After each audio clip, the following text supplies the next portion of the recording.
बिस्मिल्लाहिर्रहमानिर्रहीम। Class 10th biology chapter number 10 gaseous exchange और उसके lecture number 6 gaseous exchange in human part 4 में खुशामदीद। इससे पहले हम गैसियस एक्सचेंज इन ह्यूमंस के 3 हिस्से पढ़ चुके हैं। पहले पार्ट में नोज के बारे में, दूसरे पार्ट में फेरिंक्स और लेरिंक्स के बारे में, तीसरे पार्ट में ट्रेकिया और ब्रोंकाई के बारे में। आज हम पढ़ेंगे next and last 2 parts of air passage वे। उनमें एक है ब्रोंक्यूल्स और दूसरा पार्ट है अल्वियोलाई। तो ब्रोंक्यूल्स को हम डिफाइन करते हैं the bronchi divide and redivide. देखिए, इसकी डिफिनीशन के अंदर सबसे पहले इसकी फॉर्मेशन के बारे में कहा गया है कि ये बनता किस तरह है। तो ये बनता है ब्रोंकाई के तकसीम होने से और फिर बार बार के तकसीम होने से। जिस तरह हमने अपने प्रीवियस लेक्चर में कहा था कि प्राइमरी ब्रोंकस आगे चेंज होती है सेकेंडरी ब्रोंकस में। सेकेंडरी ब्रोंकस जब डिवाइड होती है तो इससे टर्शियरी ब्रोंकस बनते हैं और यही टर्शियरी ब्रोंकस आगे मज़ीद डिवाइड होती है तो इससे और छोटी नालियाँ बनती हैं और छोटे पार्ट्स बनते हैं। उन छोटे पार्ट्स को नाम देते हैं ब्रोंक्यूल्स का। तो सबसे पहला पार्ट डिफिनीशन का the bronchi divide and redivide. Divide and redivide वाली कहानी ख़त्म हो गई। अब डिवाइड एंड रीडिवाइड होने से क्या होता है, forming an airway network inside the lungs. कि इसके डिवाइड और रीडिवाइड होने का मकसद ये है कि डायमीटर कम होता जाए, छोटे हिस्से बनते जाएं और वो छोटे हिस्से सारे लंग्स के अंदर फैल जाएं। तो जब ब्रोंकाई डिवाइड और रीडिवाइड होकर ब्रोंक्यूल्स बनते हैं तो ये ब्रोंक्यूल्स लंग्स के अंदर एयरवे के हवा की नालियों का एक नेटवर्क बनाते हैं और इनका डायमीटर फिर होता है 1 मिलीमीटर या इससे भी कम। तो जब ब्रोंकाई की डिवीजन और रीडिवीजन से 1 मिलीमीटर या उससे कम डायमीटर वाली एयरवेज का एक नेटवर्क बनता है तो उस एयरवेज के नेटवर्क को नाम देते हैं ब्रोंक्यूल्स का। अब इन ब्रोंक्यूल्स के अंदर कोई कार्टिलेज नहीं होता। देखिए, ट्रेकिया के अंदर भी कार्टिलेज के बने हुए रिंग्स थे, फिर प्राइमरी ब्रोंकस, सेकेंडरी ब्रोंकस और टर्शियरी ब्रोंकस में कार्टिलेज के बने हुए रिंग्स थे। लेकिन ब्रोंक्यूल्स का डायमीटर इतना कम होता है कि इनके अंदर कार्टिलेज के बने हुए रिंग्स नहीं होते।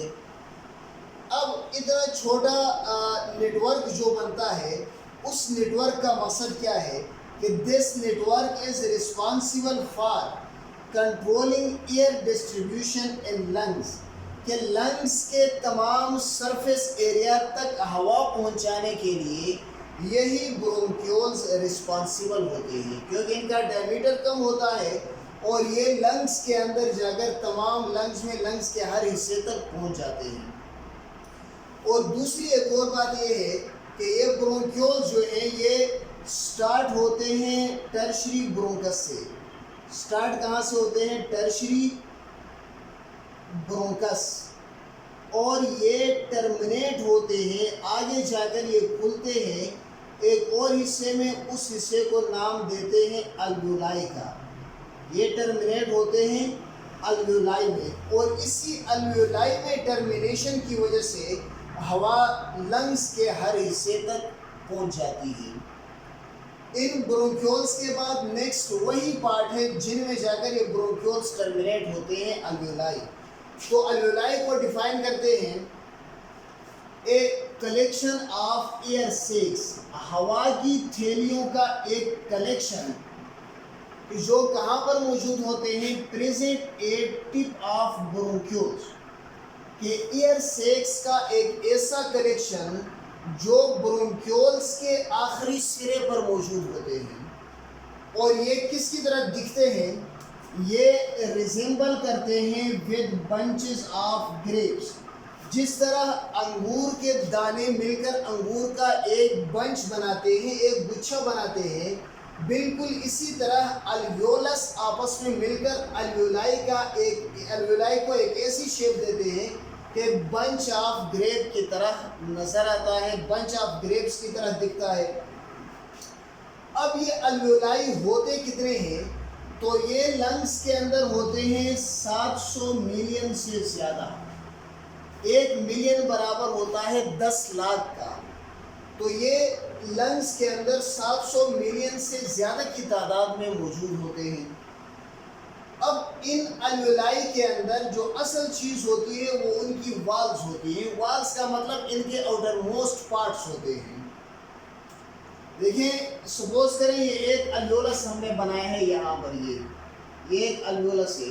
अब ये अल्वेलस अंगूर के दानों की तरह एक दूसरे के साथ मिलते हैं और मिलकर एक बड़ी स्ट्रक्चर बनाते हैं जिसमें बहुत सारे अल्वेलस होते हैं और उनको मिलाकर फिर नाम देते हैं अल्वेलाई का या एयर सेक्स का।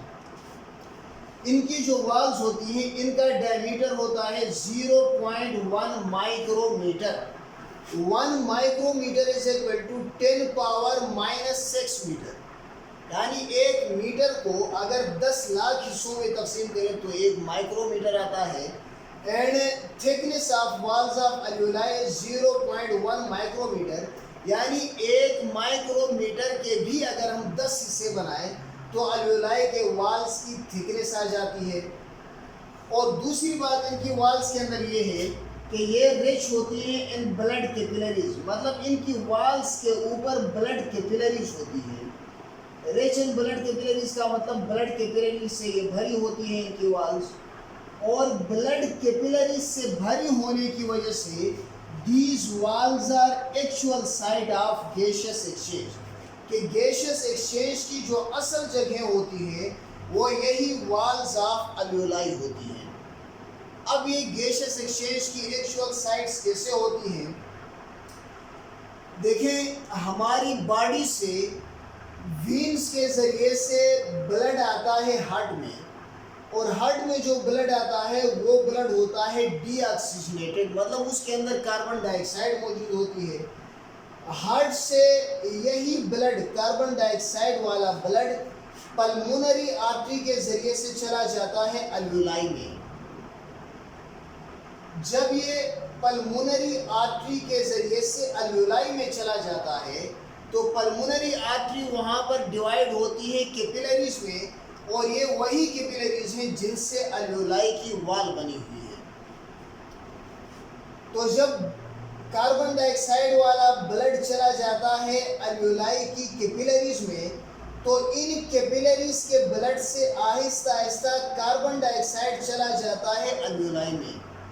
कार्बन डाइऑक्साइड इन कैपिलरी से चला जाता है अल्वेलाई में, और फिर अल्वेलाई से यही कार्बन डाइऑक्साइड चला जाता है एयर पैसेजवेज में, और एयर पैसेजवेज के ज़रिए से ये बाहर एनवायरनमेंट में चला जाता है। तो देखें, गैसियस एक्सचेंज का मतलब ये है कार्बन डाइऑक्साइड का जाना और ऑक्सीजन का आना। तो ब्लड से कार्बन डाइऑक्साइड अल्वेलाई में चला गया। अब अल्वेलाई से ऑक्सीजन ब्लड के अंदर कैसे आता है, ज़रा इसको डिस्कस करते हैं।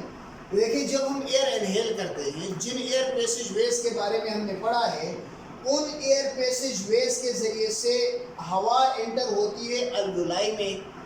अब अल्वेलाई से इस एयर के अंदर जो ऑक्सीजन होता है वो ऑक्सीजन चला जाता है ब्लड में, वो ऑक्सीजन चला जाता है ब्लड में, और फिर ब्लड उसी ऑक्सीजन को पल्मोनरी वेन्स के ज़रिए से हार्ट तक पहुंचाते हैं। देखिए, यहाँ पर ब्लड से कार्बन डाइऑक्साइड जाता है अल्वेलाई में, और अल्वेलाई से ऑक्सीजन आ जाता है ब्लड में। इसलिए हम कह सकते हैं कि alveoli are the actual sites of gaseous exchange. तो इन्हीं अल्वेलाई के साथ हमारा गैसियस एक्सचेंज इन ह्यूमंस के टॉपिक को हमने जो 2 हिस्सों में तकसीम किया था, उनमें एक पार्ट था एयर पैसेजवे और दूसरा पार्ट था लंग्स का। तो एयर पैसेजवेज वाला पार्ट अपने अख्तिताम को पहुंचता है। इस एयर पैसेजवेज या गैसियस एक्सचेंज इन ह्यूमन से रिलेटेड इसके जितने भी लेक्चर इससे पहले गुजरे हैं, उन सब के लिंक्स इसके डिस्क्रिप्शन में दिए हुए हैं, वहाँ से जाकर उन वीडियोस को भी देखा जा सकता है।